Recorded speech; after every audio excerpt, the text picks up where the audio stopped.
All right, hey everyone. My name is Caitlin. Welcome to our next semester skill session. Tonight we have Patrick Kling from Nickelodeon Experience, and he's going to talk to us about his very nonlinear career. And so we hope to learn a lot about that. For anyone, by the way, just real quick, interested in pen pals or currently in pen pals, we are doing a winter competition that you can sign up for even if you weren't a part of this fall session. So keep an eye on the Discord for information on that this coming week. All right, I'll pass it off to you, Patrick. All right, hey everybody. I'm trying to figure out some window things and all that. I'm really excited. I'm sincerely excited. It's a small group because you can ask me questions, you can shoot me things, anything you want. Feel free to interrupt me at all time. But I am Patrick Kling. I'm going to tell you my nonlinear career and feed in some fun storytelling. It's a happy ending. I work with Nickelodeon Experience Design, and I tell stories. I'm the kind of guy that gets to talk about theme parks all day. I shape what the kind of attractions we're going to have for Nickelodeon and more. And so it was a long road to get here. So it is a long road. It is a fun road, and I'm really happy to be here to tell you about my story. And hopefully we'll provide a little insights to the journey I'm on and all that. So feel free to interrupt me. If you're watching on YouTube, hello. I'm sorry you were not able to interrupt me. But I'm going to go ahead and share my screen and talk a little bit myself, it's not my favorite topic, but I'm willing to do that. If you want to make me a co-host, I can share. At the moment, I'm not able to share my screen.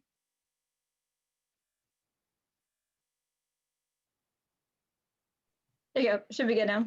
All right. I shouldn't have just had data. I should have said something, but I just kind of was like, I'm gonna go silent. All right, here we go. So at the moment, you should. Okay. Oops, it kind of went. Okay. You should all be seeing me. Yeah. Are you seeing me in Islands of Adventure?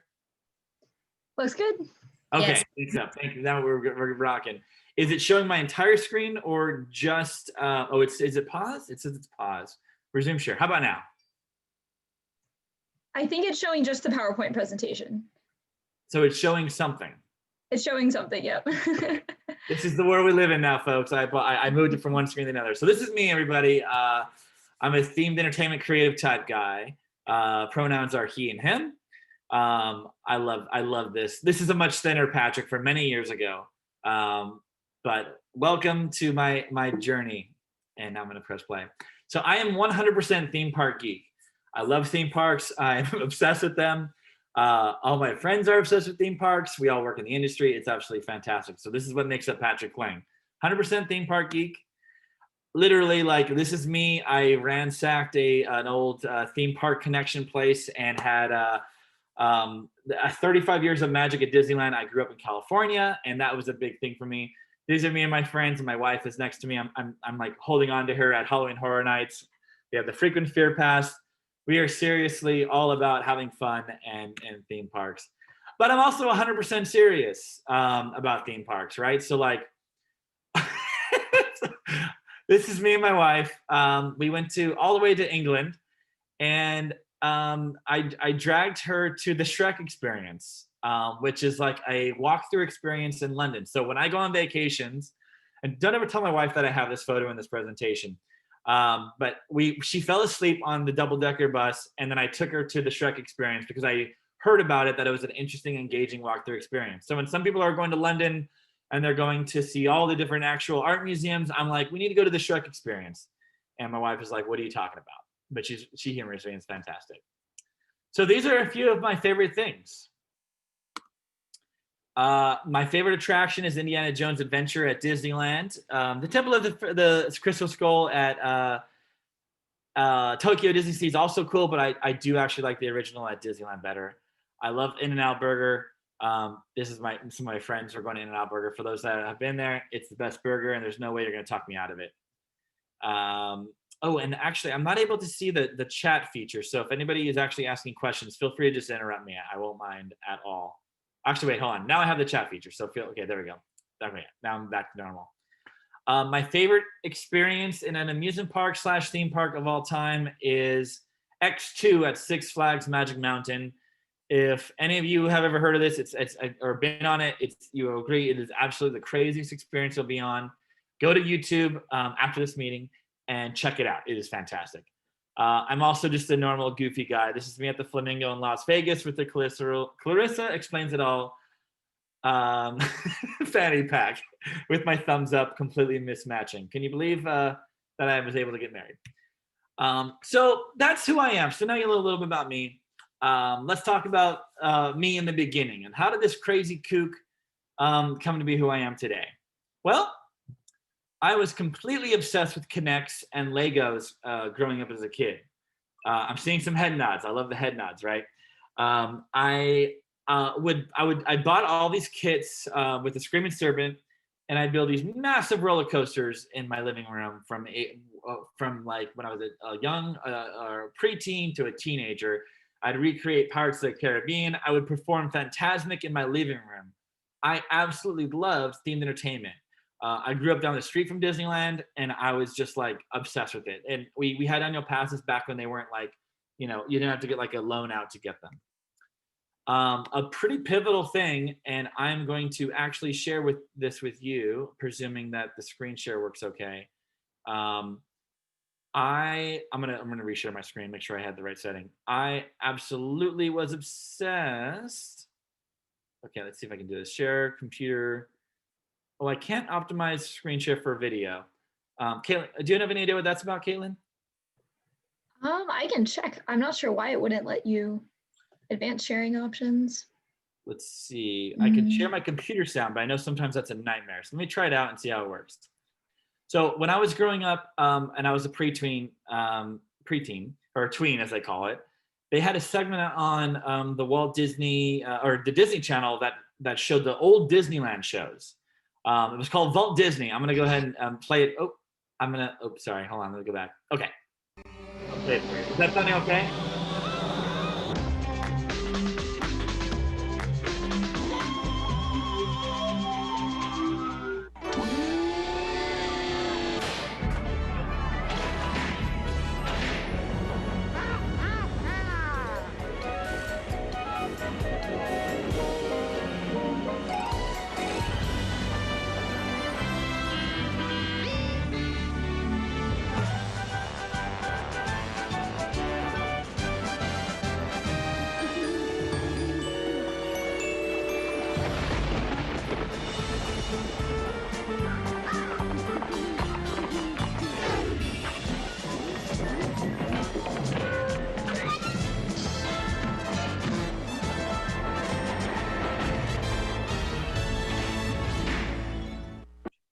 All right. So I did that so I could take a break for a minute. But it was very impactful to me. It was like I would watch these television shows of the old Disneyland program, and there are some on Disney Plus, behind the scenes of Disney and Walt Disney Imagineering. And back then it was called Wed Enterprises. And I loved it. Like I was like, I want to be a part of this. That I knew that I want to be able to do that. And maybe you have similar stories or something that inspired you. And now I'm trying to figure out. Right, here it is. So they would have Walt Disney walking around, exploring things. They would show the opening of Tomorrowland, 67. And I just knew that like, I want to be a part of this industry. Like it was, as a young kid, I knew I wanted to do that. And so I started building things. I started tinkering. I would, like I said, build Legos, build roller coasters in my living room, all these kind of stuff. And I was just totally obsessed with it. I even built Nature's Wonderland in my my room. It's really ridiculous. I like had sheets up. I got Christmas lights. I had all these crazy things. This was a very obscure attraction that existed, but I would do the research as a kid. There was no internet back when I was a little kid. I would buy magazines that showcased it. And so this is all about storytelling, right? And so at that young age, I was mimicking what I was seeing, and I was building my own little version of it. And I was very curious, which is very important to those that want to be storytellers. Constant curiosity. And, that's been said before, so that's all great. But I literally was doing that as a young kid. I was wanting to do it. I was wanting to rebuild and wanting to shape it. Very important. Then when I was at the young age of 14, they announced that there was a water park that was hiring 14-year-olds.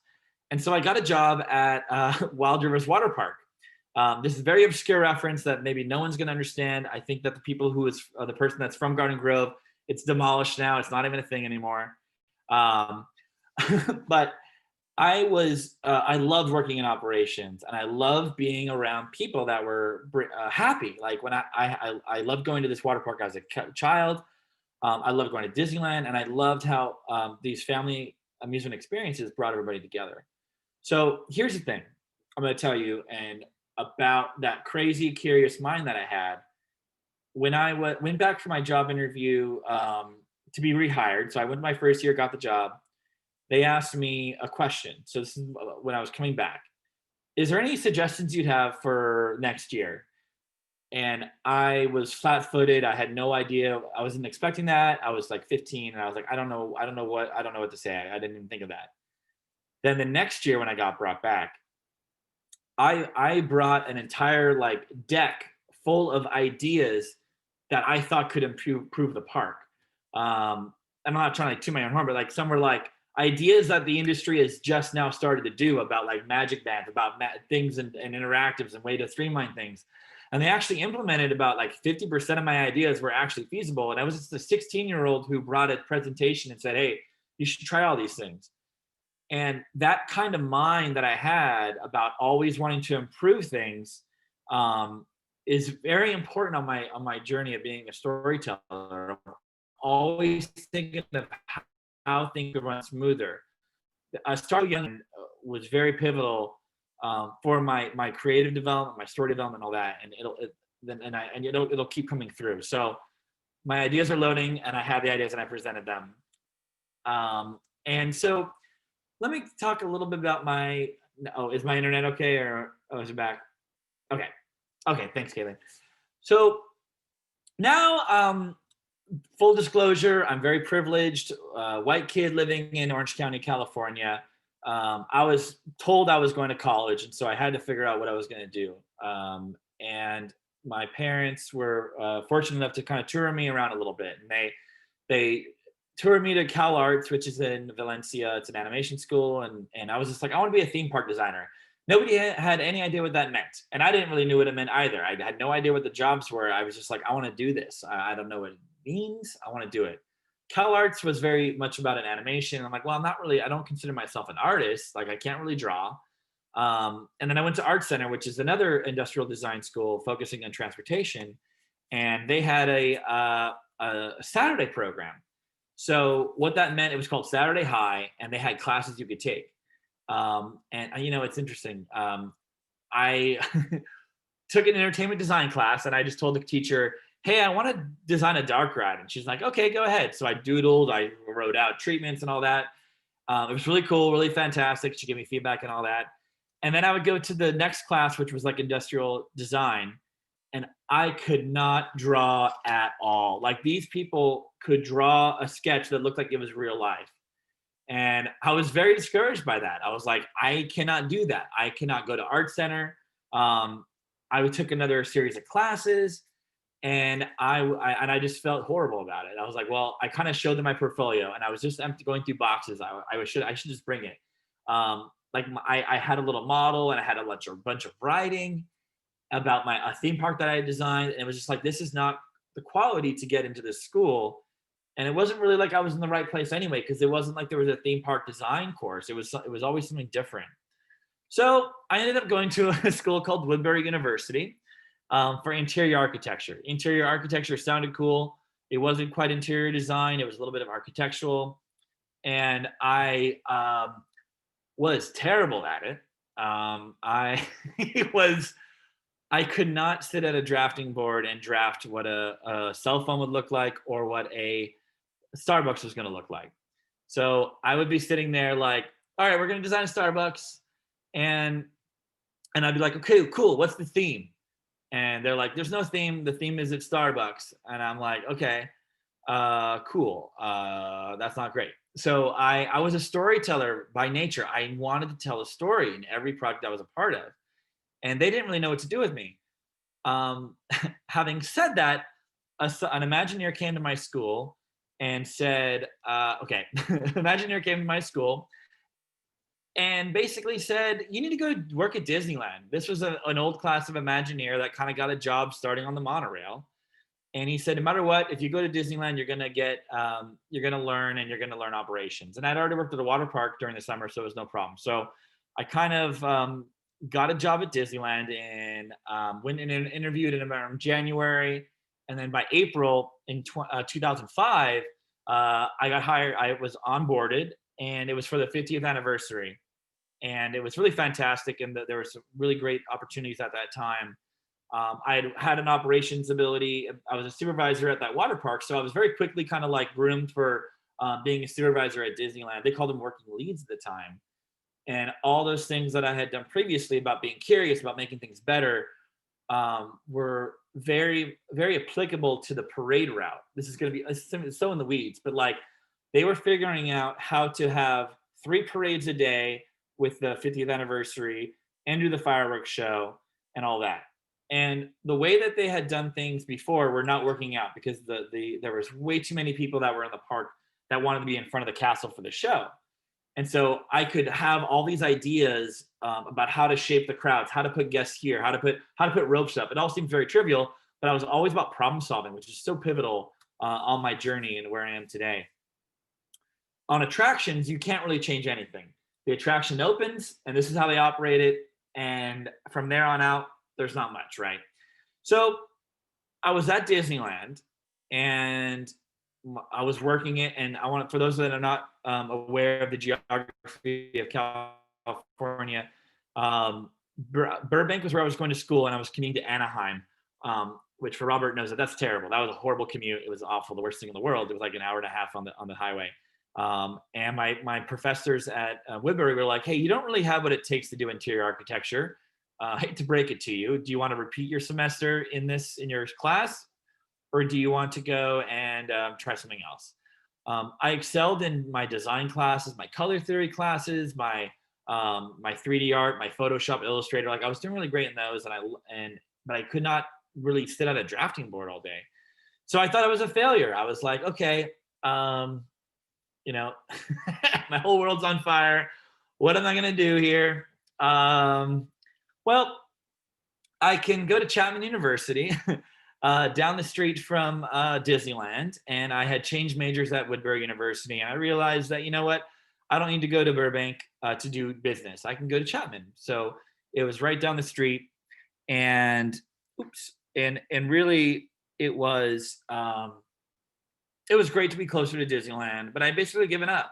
I thought that I did not have what it takes to be working for theme parks. I had no place working in theme park design. It was such a faraway dream.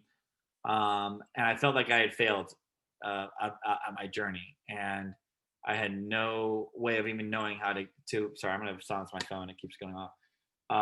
Stop texting me, everybody.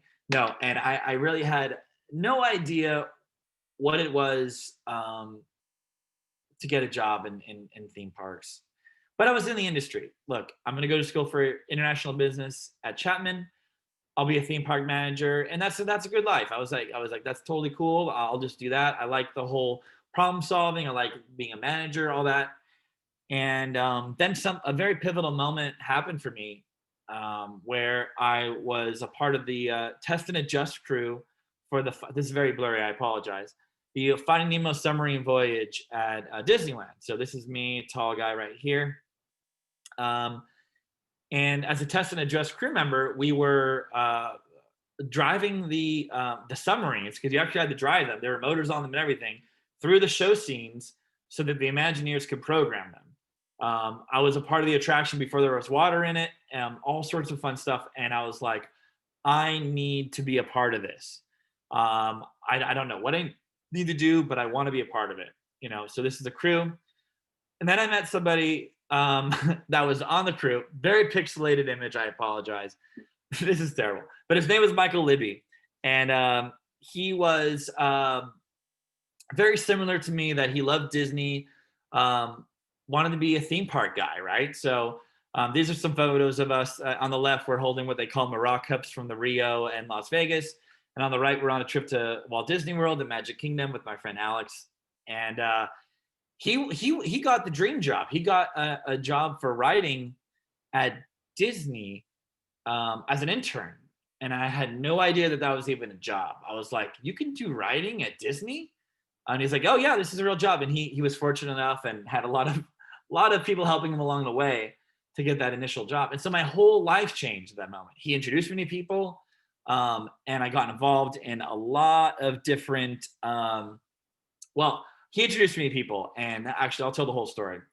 Alex gave me a little bit of a tour. I was a cast member at the time of Imagineering, and it was like going back behind the Willy Wonka and the Chocolate Factory. And I was so inspired. I was like, I need to do anything I can. I'm going to keep it brief because I know this is being posted on YouTube. So I was just amazing. I loved it. I was like, I want to be a part of this industry. I'm raring to go.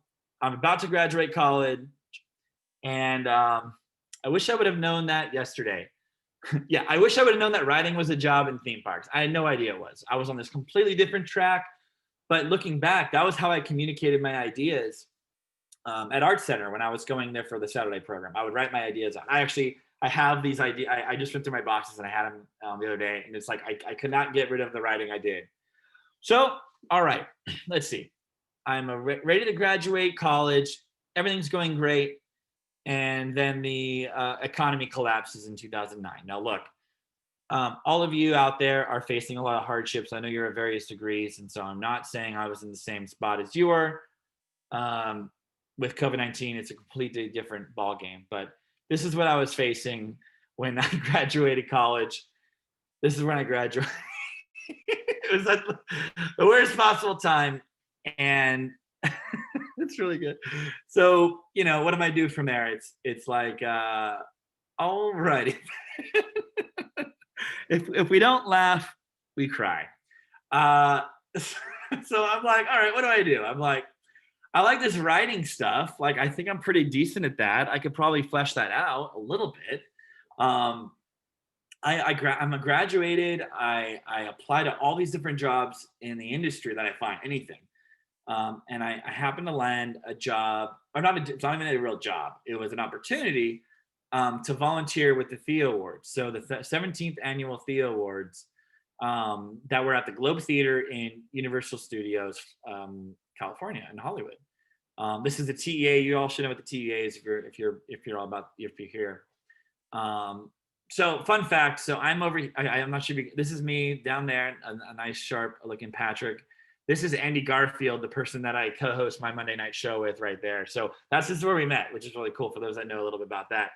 And I worked so hard. I was volunteering.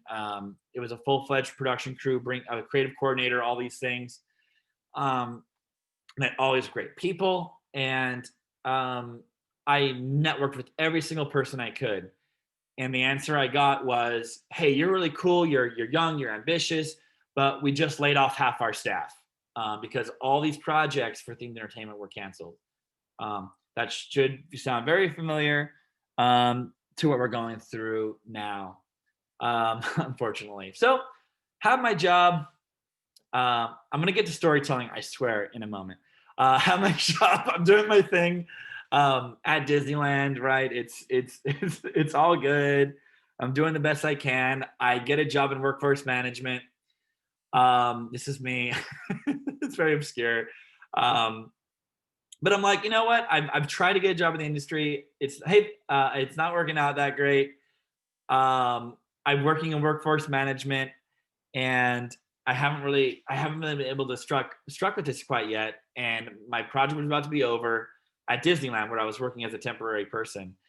I was going to go back to working at Space Mountain, and there's nothing wrong with working at Space Mountain, but for me, I was all about learning as much as I can. So when I worked at Wild Rivers Water Park, I was learning. When I was working at Disneyland, I was working. And I didn't want to go back in operations where I'd already worked a roller coaster, opened a simulator, worked on an Omnimover, worked with the crowd control, worked with a submarine voyage, like one of a kind in the world.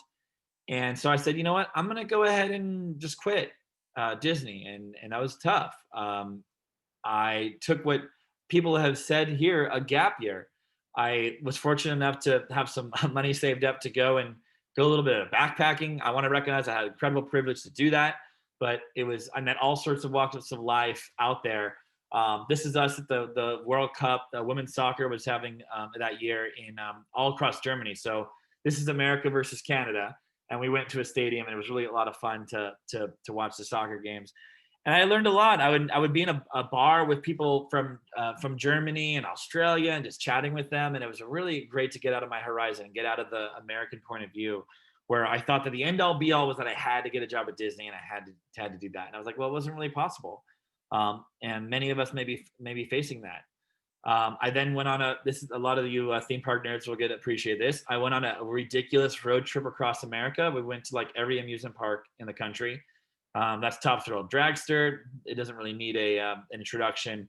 I'm on the bottom left. And then we went to Kings Island and all the theme parks or amusement parks, and just like checked them out, rode it, did it over the summer, epic road trip. So I'm like, okay, I don't know what I'm going to do next, but I'm going to keep just enjoying this a little bit while I'm young. But of course, I'm a little crazy. So I was like, I can't just keep doing this all year. I had an idea from all my travels, which is to say I showed up in a new location and I really didn't know where to go. What was the cool thing to do? So this is all, I'm going to skim through this, but like I had an idea for a social media type company where you could vote on things, and depending on how close you were, your results would change. So if you wanted to know what the best restaurant is, you could slide your dial across and see what the best is in the universe versus right where you were. So it was like geotagged polling. And after a year, it failed absolutely miserably. Lost a lot of money, it failed, and it sucked. But I started the company, and I figured out like I would have done everything completely different for what I've done now.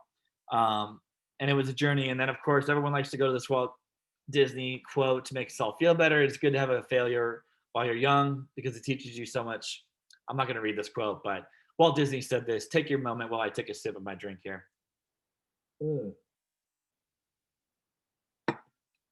There you go. I agree with this Walt Disney quote, right? So that's my journey. And you're probably like, what the hell, Patrick? This is all so much, and you haven't even gotten a job doing anything yet, right? And of course, it's like, well, we're waiting. So my company did not work out very well, and I moved across country. I moved out of my grandma's house, and it's a great house, but I was living in my grandma's house, and I was like, I don't know, 25, man, probably like 27, 20, 26, 27. And I moved across country to Orlando. I did this trek. And I had everything I had, I put in a U-Haul trailer attached to my car. And I went to Disney Springs, then downtown Disney, and just went to different places to try to get a job. And T-Rex hired me on the spot. It was the worst job I've ever had in my entire life. Working at T-Rex restaurant. I will just leave it at that. I think it's changed a little bit since then, but they are the highest volume restaurant in the world. And I was a host at the front. I wasn't even a waiter. I had ambitions to be a waiter, and it was awful. People were terrible. Always be kind to wait staff and people at restaurants because they are going through hell. Sorry, just part of my French, but it is crazy. So I had this horrendous job, and I had a little bit of leeway where it wasn't quite starting yet. And I went to a TEA event, and I met somebody there. I kind of came in guns blazing. I'm like, hey, I'm Patrick Kling. I don't know what I can do, but I want to be in this industry. Because even this far in, I still had no idea what my skill sets were. I had no clue. And somebody recommended, and a part of my story was that I said, and I kind of want to volunteer. Like I've never really had a chance to volunteer. Sounds like something I would want to do. And Jovan Harkless, she wasn't Jovan Harkless at the time, but now she's Jovan. She got married. She said, you got to get involved with Give Kids the World. And I said, okay. So I started volunteering there. So while I had my horrendous job at night, I would work at, I would volunteer in the morning at Give Kids the World doing all these different things. So for those that don't know, Give Kids the World is a place where children with life-threatening illnesses or teenagers go to visit the parks, and I absolutely loved it. I loved the mission. I loved the everything about it. It's really quite a remarkable place. And I would go there to kind of fill my soul during the morning, and then at night I'd go to this soul crushing job at T-Rex. And there's some pivotal things I want to say about this moment. It's not my lowest moment, but it was pretty tough because I had gone from starting a company to work.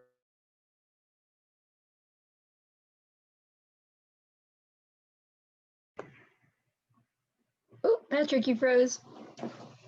I don't know if you can hear us anymore, but we'll give it a second.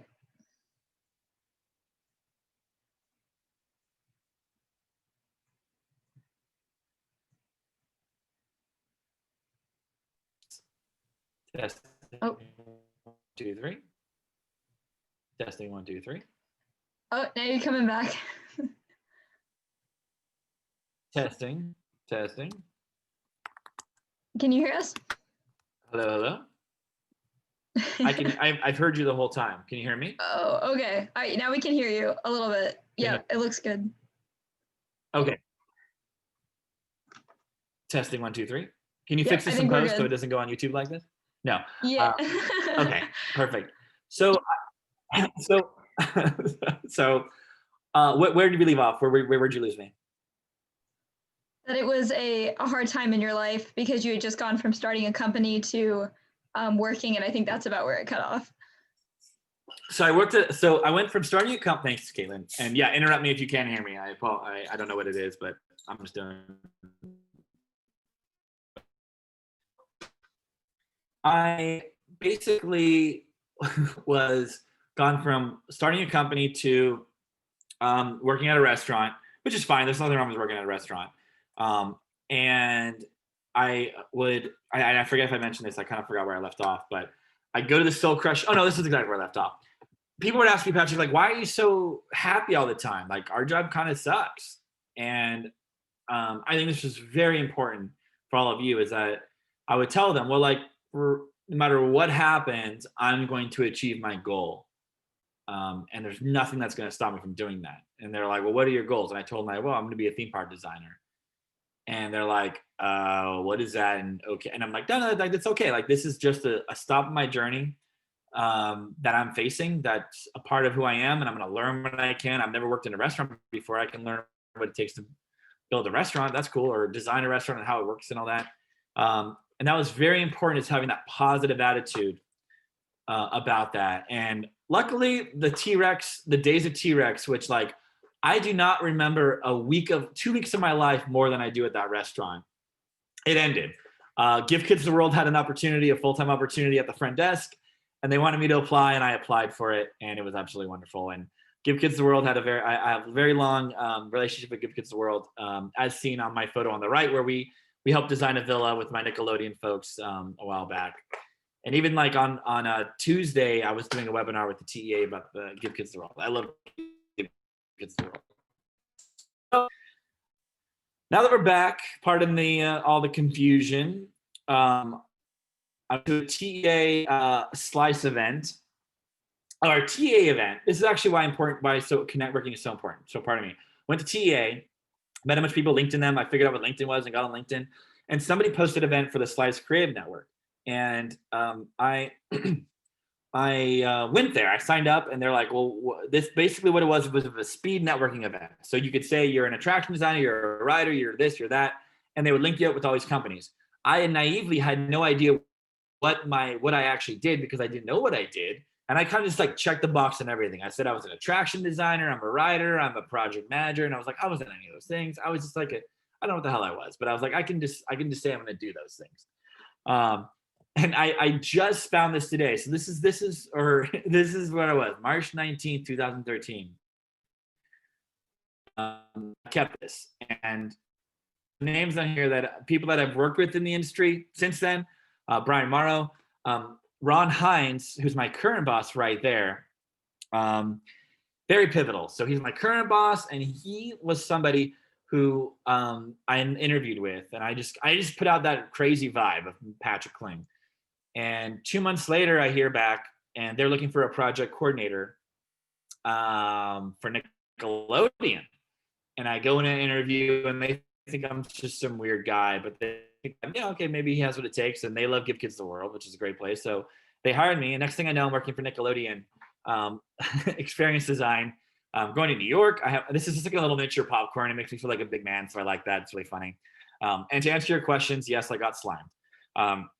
So while I'm here at Nickelodeon, I worked on all sorts of experiences, but I was being a production manager.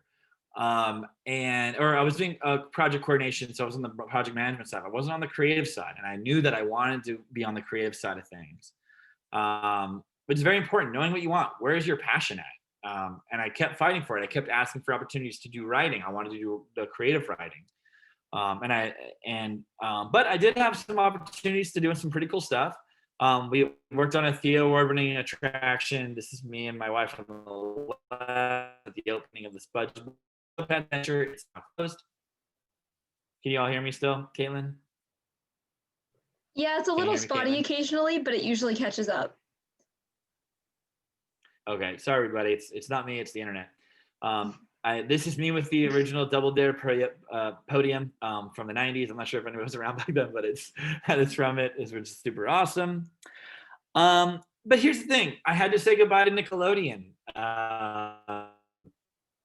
I wanted to be on the creative side of things, and I wasn't getting those opportunities there. So to back up a bit, this guy here named Brian Morrow, who worked at SeaWorld, we had kept in contact, and he was building up his creative department at SeaWorld and wanted me to come over as a creative lead. He liked my vibe. So this is me at I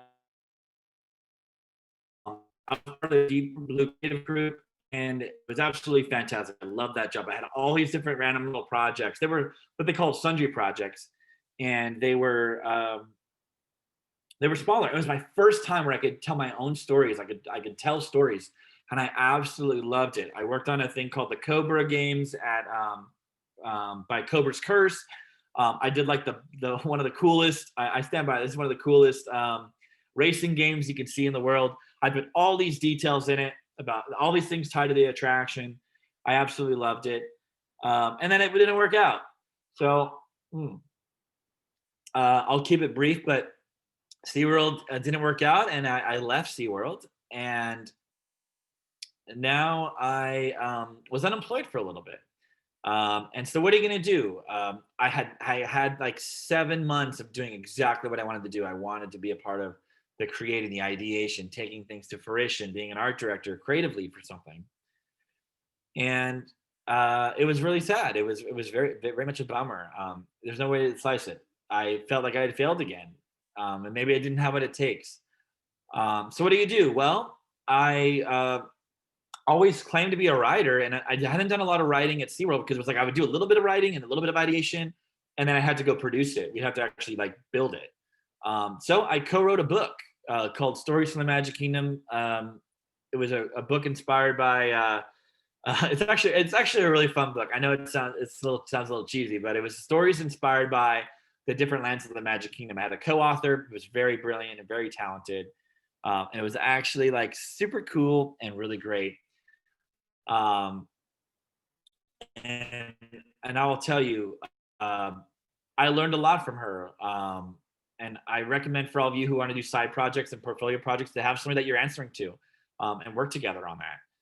Because it's very critical that I'm very much of a collaborator. I know where my skill set's in. So it was really fantastic. Sold some copies, made a couple dollars, not a lot, but made a little bit. But really, it was like, hey, Patrick, you say you're a writer, well, go ahead and write. So it's available on Amazon. It's super cool. I'll autograph a book if you want.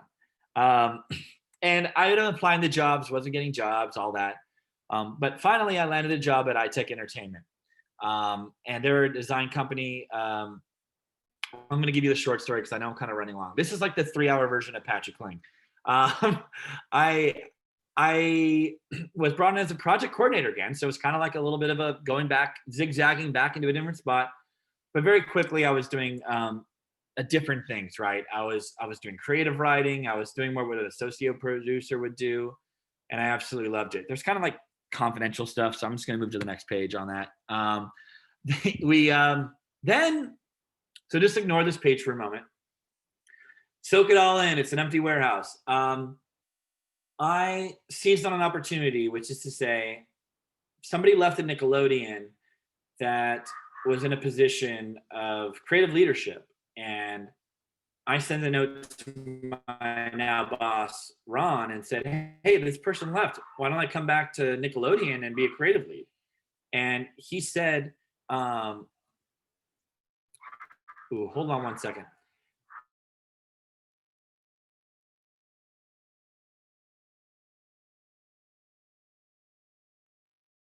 Sorry, my dog's barking, guys. Sorry about that. All right, are we back? Okay, I apologize. Okay, so back to my dog. It's the really cute Chihuahuas. I apologize, but they're going nuts. I sent a note to him and he said, yeah, come on back. So I worked as an art director, associate art director. That's my current title right now. Getting the American Dream project built at Nickelodeon Universe American Dream. And so that experience I had, is my connection out again? Yeah, can you guys hear me? Okay. Okay, cool. I keep getting these like warning signs, like it's the apocalypse. I apologize. So, what is a guy? Yeah, you got to stop here for a second and really soak this all in. What is a guy who's built his only qualifications building Legos and Connects, and worked in operations, and went to school for international business, volunteered a lot, and then a theme park obsessed, loved storytelling, and did creative writing. And now I'm art directing for Nickelodeon and doing fabrication and learning on the job and all that. So I want to acknowledge that that's kind of a crazy. It's crazy. And, let's go ahead and say, yeah, there's probably a lot of privilege in there. There's a lot of all sorts of things that are messy. But I like to chalk it up to the fact that I've been told that like I brought it every single day to the job. Every single opportunity I've had, I've grabbed and I've executed it to my best ability. And I'm very ambitious and wanting to do whatever I can to learn. And luckily, I had somebody that was willing to teach me a little bit about fabrication along the way. And working with great partners and all that. And so I took this project from what we would call in the design phase was schematic design, which is where you kind of have a rough idea what it's going to be, and then you take it to actually build it, reconcept that ideas, and a lot of mentoring was involved, and it was an absolutely brilliant experience. And finally, the thing opened, and this is me with Captain Log from Ren and Stimpy, and and then me budding with Ren and Stimpy as well, which is absolutely fantastic. And the experiences are absolutely, it was a lot of fun working on site. It was absolutely fantastic. And this is where it's just absolutely amazing. All the input I was able to have on this attraction. And so now you must be asking, like, what the hell is all this? Like, I want to go to school for storytelling or this. And, Patrick's journey makes absolutely no sense. I agree with you. It makes absolutely no sense. The expectation that I had was that maybe things are going to go like that on the left. But in reality, it's a complete, utter zigzag. And it's absolutely madness how I got to where I am today. And so maybe you're thinking, what should I do now? What should you do now? What does this all mean? I told you this is all about storytelling. And I do plan to actually talk about that. I swear. So my story has everything that I do has led up to where I am today. And I stopped that story that I just had at being an art director for that project. But now I am the creative. I do a lot of creative and story development for Nickelodeon, and I'm the story person that heavily influences it. And so many things are intangible of what I've done and where I've gotten. But my operations experience, being around people from such a young age and constantly being inquisitive about things, helps me be a better storyteller. Analyzing attractions about what didn't work, what was good about it, that makes me a better storyteller. And having all these weird obsessive thoughts about experiences helps me figure out how I'm going to do it better next time. And yeah, we are all, those of us that are in the industry, like, understand that, like, we all have our parameters and we're commercial artists and all that. But it all leads to being where I am today, which is where I'm able to push and tell incredible stories for Nickelodeon, which is absolutely cool. So Caitlin had something to note about how people want to know like the trajectory is not all the same, and I hope I kind of showcase that. I'm happy to answer anything more and more, but maybe does anybody have any specific questions? I'm happy to share. What do you all think?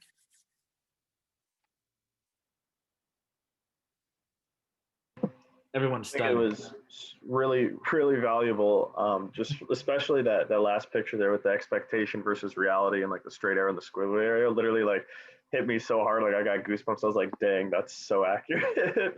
And I think it's just really good advice. So I mean, I have a job lining up that's definitely not in the industry, but I'm excited to learn from it and give it 110%. And I think this talk really helps develop some strategies for how to approach day one through day 100 at this job that I'll be taking on after graduation. And so I thank you for that.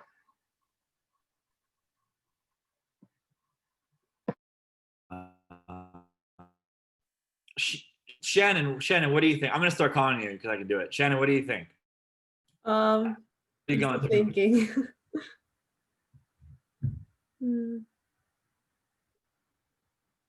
I really like the point that you made about working at T-Rex and keeping that positive attitude and having like that bigger picture of where you're going. Sorry, that's not a question, but that was a thought I had. I will no. A moment. Sometimes I edit it. I didn't know where I was going to do. So when my company failed. Hey, Patrick, sorry, you're kind of going in and out again.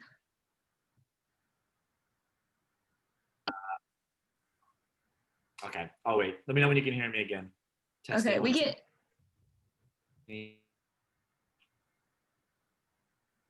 Can't hear me. No, it's still. Now I can't hear Caitlin, but I can see everybody else.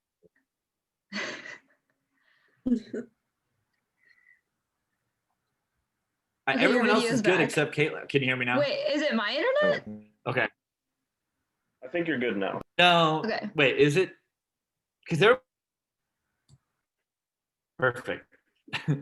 I basically was I was sleeping on a floor, and I very much into positive energy and all that, and I said, maybe I'll move back to LA, maybe I'll move here and there, and I started reading some books. So one's called How to Win Friends and Influence People. I'd highly recommend that book. I'll type it out. It's and influence people. Highly recommend that book, and it helped guide me on like how to basically like gains people. I don't know how to win friends and influence people. Yeah, how to influence people. And as designers and people that want to get jobs, you want to influence people to get your job, right? Which is very important. And so that kind of positive attitude about one tenet in there is not condemning, criticizing, and complaining. I wouldn't complain at my job. I knew it sucked. I wouldn't complain. Like, what's that going to do? It's not going to do anything. But that very it's a really interesting mindset that I was in, where if you really believe you're going to achieve your dreams, no matter what is on your journey, it's just fine. It's just I don't know if anybody watched Lost growing up, but they're like, it's like everything until you achieve your goal is just progress, basically, to paraphrase. Like everything up, it's just progress.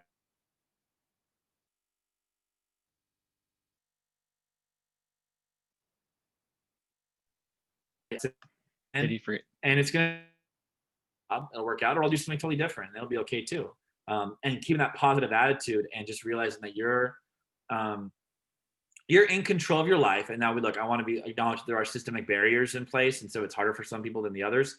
I want to very much acknowledge that, but overall, we are working to get better and better, and you're in control of your lives, which is really, really a cool thing.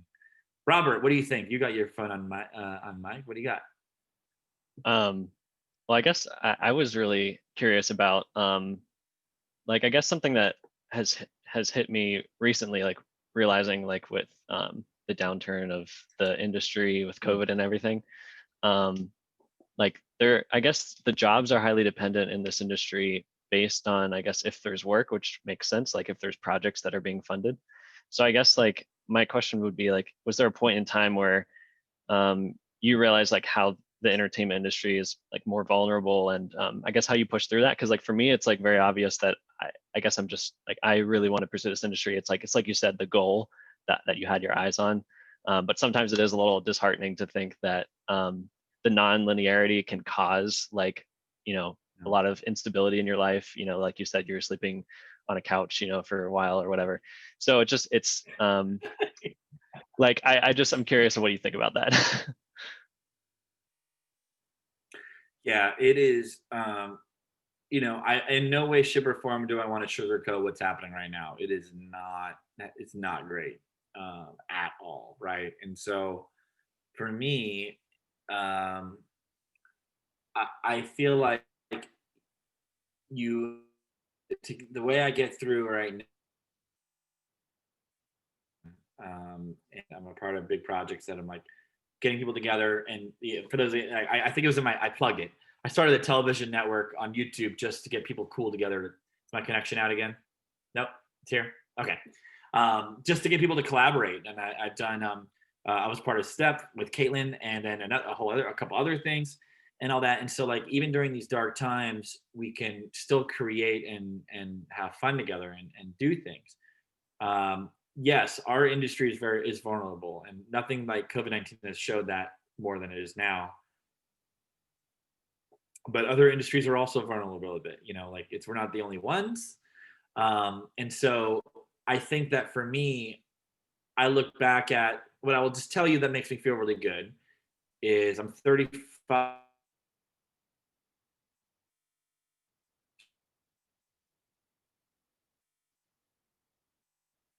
And I kind of don't even remember how much time between the time I volunteered and Orlando. And when I hear it was like 2-3 years, I was like, oh my gosh, that was a long time. But at some point, it's not going to matter. You know, whether you're taking a gap year, you're traveling, or you're doing your side projects, in a few years or when the industry rebounds, it's just going to be negligible. You know, it's going to be a flash in the pan. And that may seem kind of hollow and weird, but like, gosh, can you believe it was like 8 months ago when we went into lockdown? Like 8 months ago? I thought we were going to be having parties on boats by now. Now it's like it's not get political, but it's like we've already been through a lot already, right? So imagine how fast a year goes. So the industry is going to rebound. And right now, which is I think is actually so cool, is how things have transformed digitally, where I can communicate with all you, and this is just normal. Going and Benton, are you there? Benton's working on a cool project that we're working on. I met him a long time I'm ago. here. He's a cool guy. Oh, hey, man. I'm going to call on you to do a conversation. But like just the idea that I'm able to collaborate with people across the world right now, which would never have been a thing. Like this is kind of rare, but like it's really a fantastic opportunity to do that and collaborate with people. And so I think that there is going to be, I'm still kind of waiting for it, but I think there's going to be something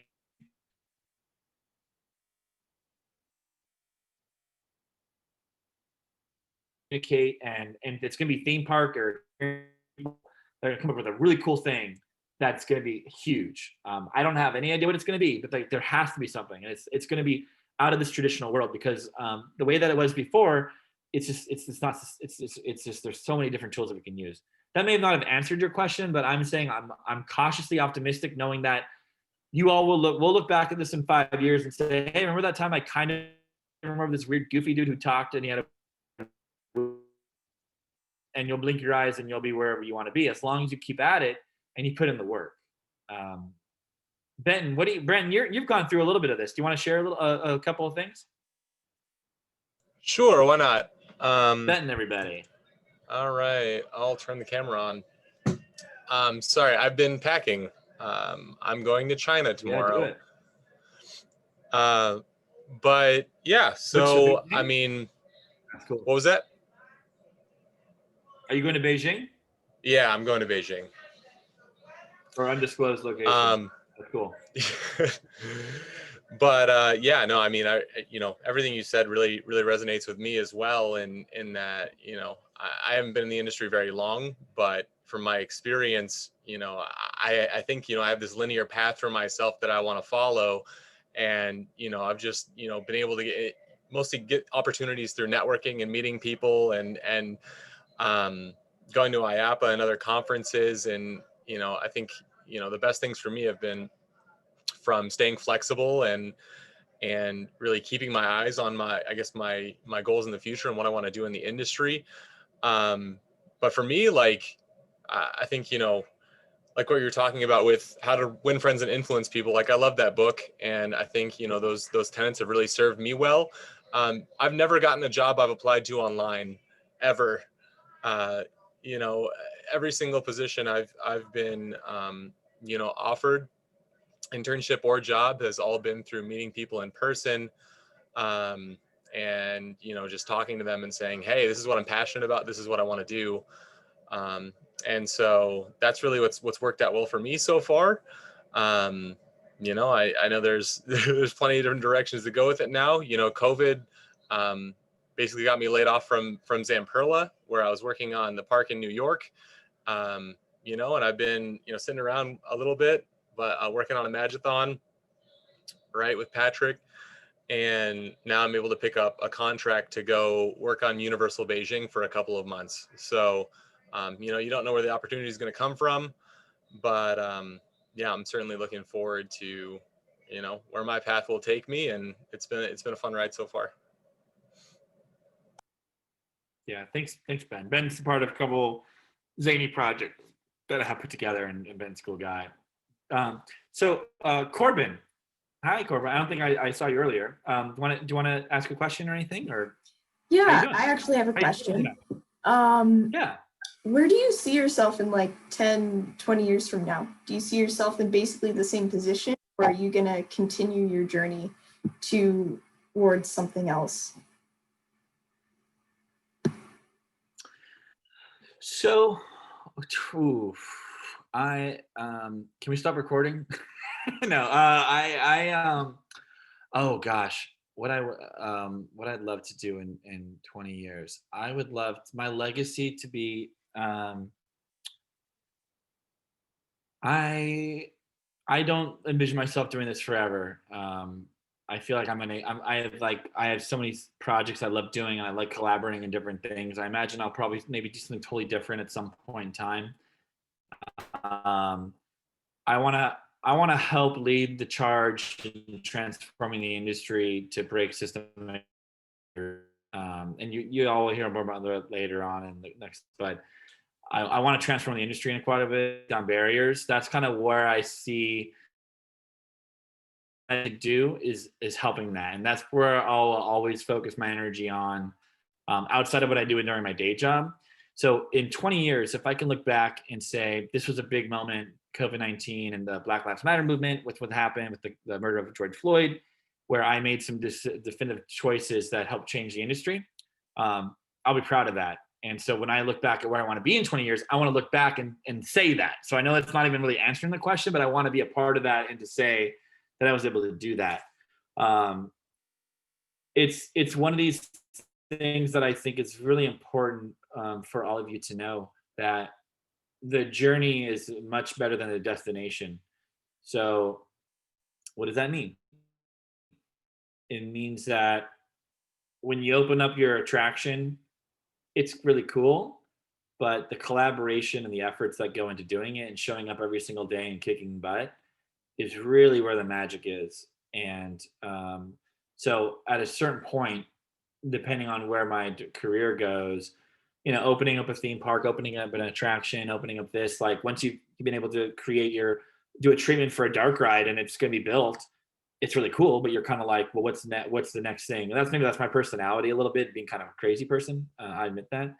But for me, it's about making really big changes in the industry to try to make it inclusive. So that's where I see myself in 20 years, surrounded by people that say, hey, Patrick, you really helped make a difference and we appreciate and what you've done. And that would make me really happy personally.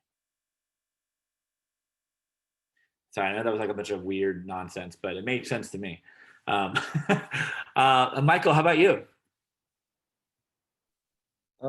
I guess I I feel a little bit more like reassured about kind of my choices in college up to this point, because I'm taking a gap year this year and the middle between my like sophomore and junior years, which I feel like isn't the most conventional thing to do. So I guess just after hearing, you know, you still got to doing something you love to do, something you're passionate about after all these years of, you know, going through squiggles, like not taking a linear career path. And I guess I just feel more confident and, you know, maybe me deciding not to maybe like follow the grain and like, you know, do college for 4 years and then get a job right after graduation. So yeah, thank you.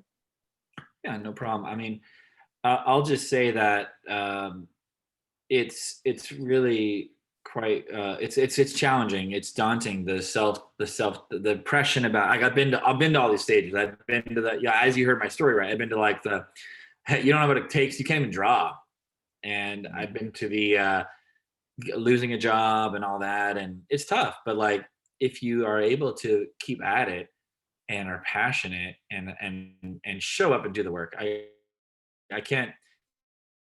If you open to do the work, it's going to work out. If you show up, you get an opportunity, and you don't do the work, and you're not gonna, it won't succeed. So that's a really important thing as well, that I find with different generations. It's just like, it's not like you can network the hell out of things, but if you're not willing to actually do the work, then what are you even doing? And this is a Benton's heard this speech before, but like, not to discourage you, but this is a super competitive industry.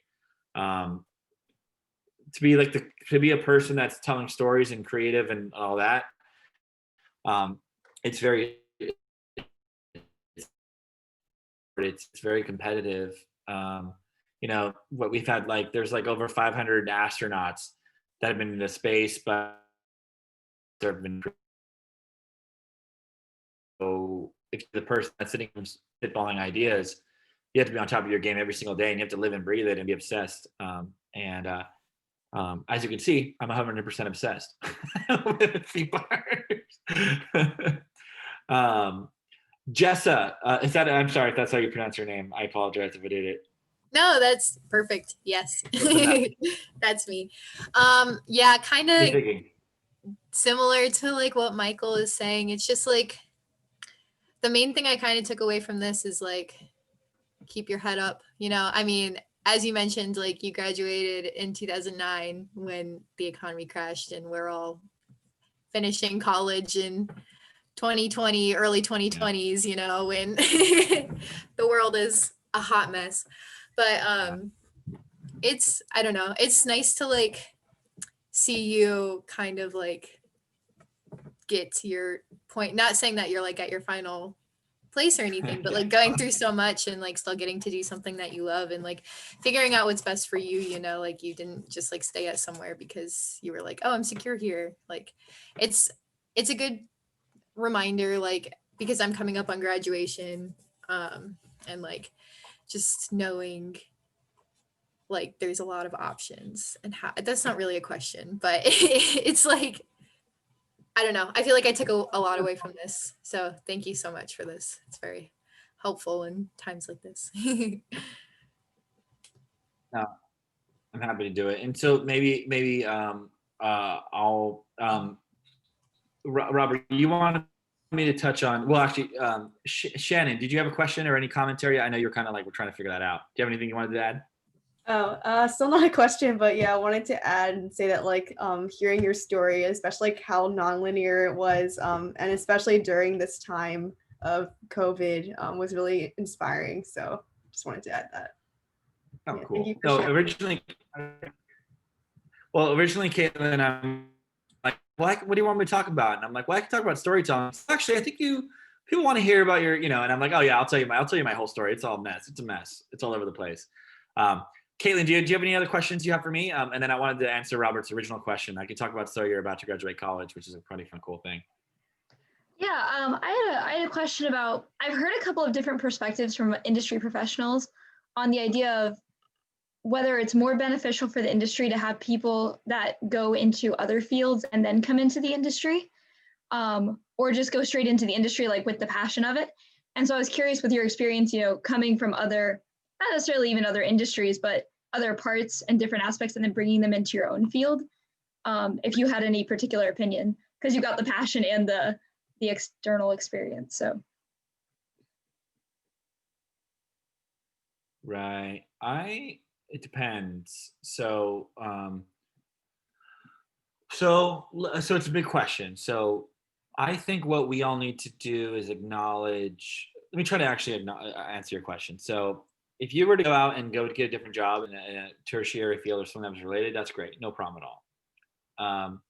We have a systemic issue in our industry where at top leadership, it's white males, and there's not a lot of, it kind of goes all the way down, especially in creative positions. And so for me, and nothing, there's anything wrong with white males for Robert and Jake, but there are systemic issues with that in our industry. And so if you were to say to me, would you want to bring somebody in from the industry who came from another industry?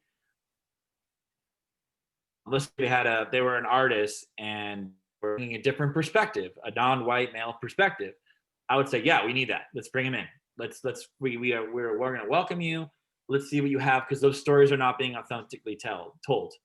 That may not been a question you asked, but that's actually that is where the line is, where I would say, yeah, we want to bring other people from outside the industry in. And it's very important. And as we rebuild it, which is going to happen, we're going to rebuild the industry because so many people have left it, unfortunately, and that's a harsh reality. And I don't want to sugarcoat it. Half my friends have lost their jobs. It's not great. It's really devastating.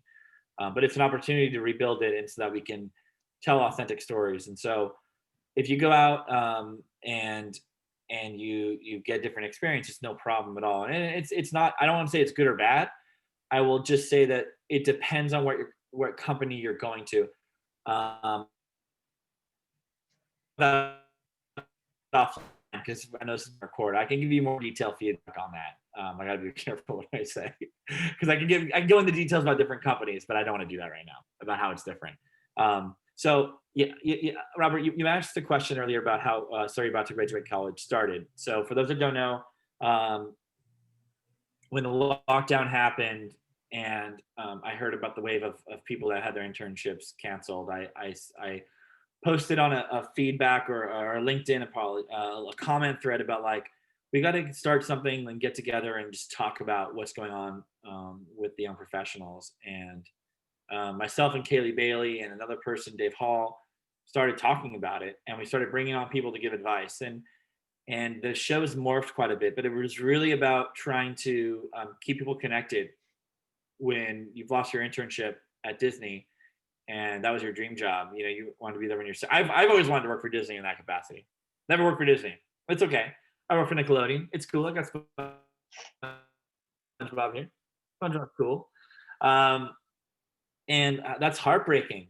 That's hard. I've been through it before. I tried to graduate, or I tried to get a job in 2009. I couldn't get it. And I had a lot of empathy for that, and started it just to get together and talk to people, trendsetters in the industry.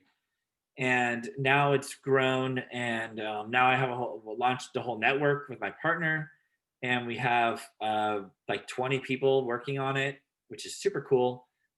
If you have not signed up for the email, please do, and you should watch this network. It's super cool.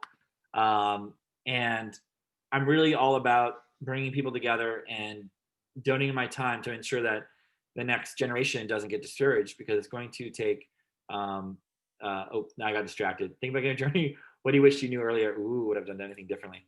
Yeah. I would have gone to school for creative writing. That's easy. I don't want to give you the whole candid answer of, well, I mean, here I am today and everything's fantastic and it's great. It is fantastic. I got there. Never talk publicly negative about a project. I don't do that. When my friend, or my now friend, was giving me a little bit of a tour of Walt Disney Imagineering, I gave a flippant comment about an attraction that I was like, oh, it's like this but better. And he had worked on the thing that I was talking about, and he's like, oh, I worked on that, and I had a red face and was embarrassed. So I would never speak ill of anybody else's creative works in that environment. It doesn't suit anybody well. And don't give up. Don't give up. I mean, if my 20, like the Patrick Kling that was told, you do not have what it takes to be an interior architect, that I would be at Nickelodeon, the slime channel, leading, doing creative development for them.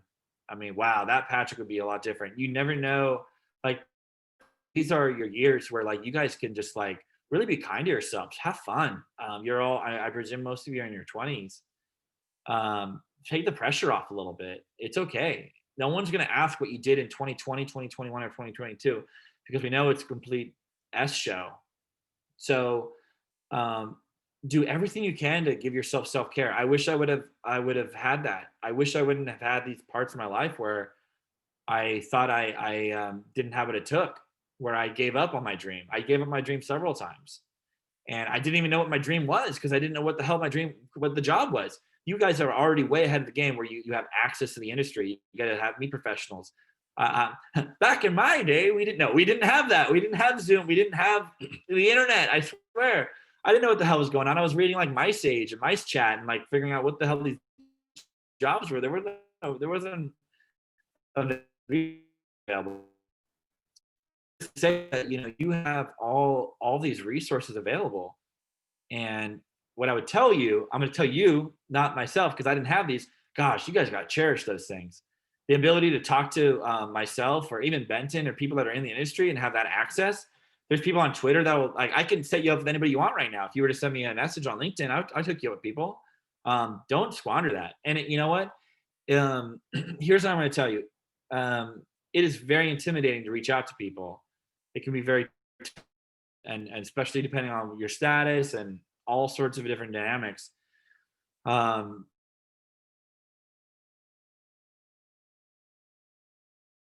use your network. I LinkedIn. I will set you up with. Can you hear me? I got a little bit of an internet connection thing. Okay. I will set you up with anybody. Whatever your field is, I'll set you up with people. Go chat. It's a little sketchy again. All right. Thumbs up. Okay. I will connect with all these people. I wish I had that. I wish I had that connection. I think like 95% of this presentation, you can't hear me. Is it that bad, or is it better now? I'd say like 10% at most. No, it's fine. We can kind of understand, from the words that come through. I'm so sorry. Oh my gosh, this is so bad. So I normally work outside, and I brought it inside, and so I'm too far away from my router. I apologize.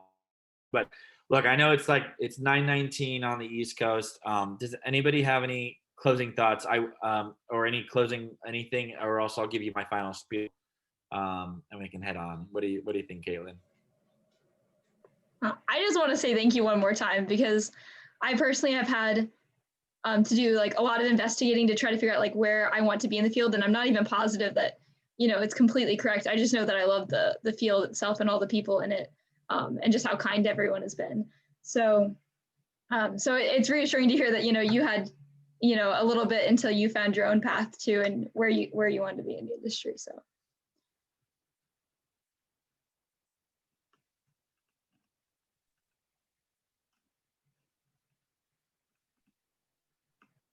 Fair. We lost you again. Well, Caitlin, I must say, if it's really bad, don't post it on YouTube. I think it's still beneficial. 1, 2, 3, testing. Doing good. Okay. Okay. I was gonna say, if it's like 50% there, don't post it on YouTube. Okay, people can hear it. So what I want to say to you, all of you, is that please connect with me on LinkedIn and shoot me a note, and I happily will connect with other people. Just talk to people.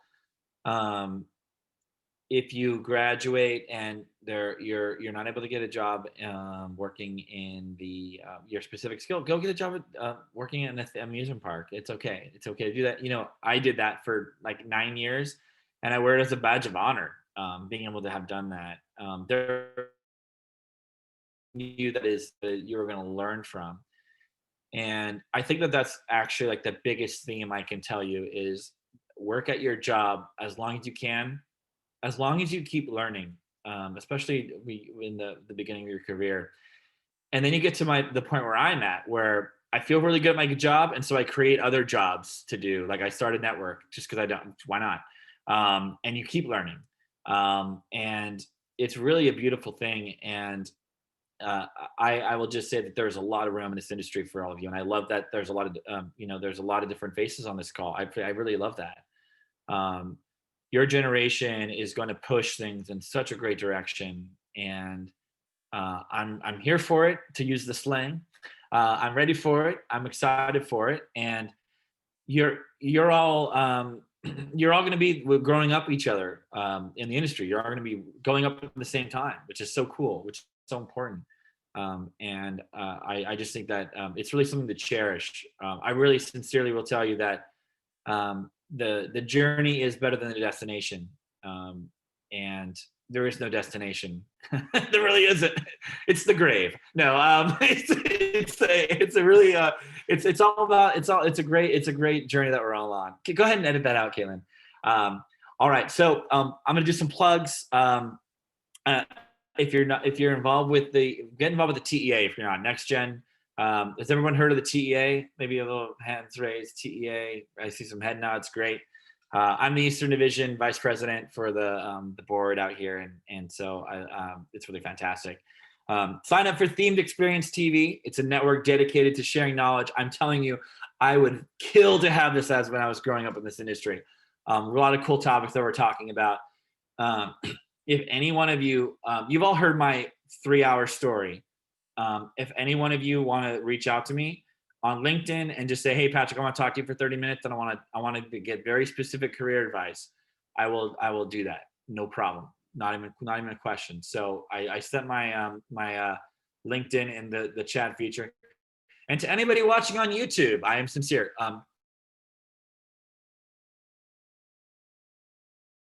You for the info.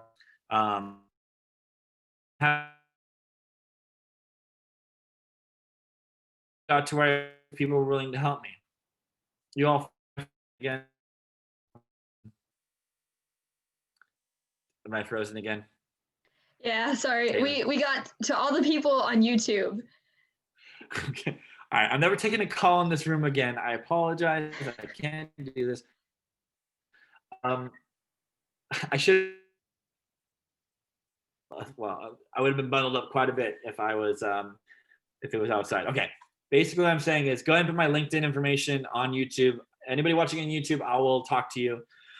Because I'm very passionate about the industry. I want to help people. And I only got to where I was because of people who helped me. So I'll close with that.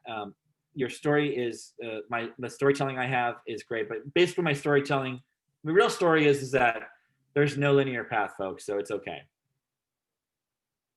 All right. Well, we can leave it there. You want to stop recording? Yeah, thank you so much, Patrick. So what do you got, Caitlin? Huh? Oh, yeah. Here, I'll stop the recording, but thank you so much.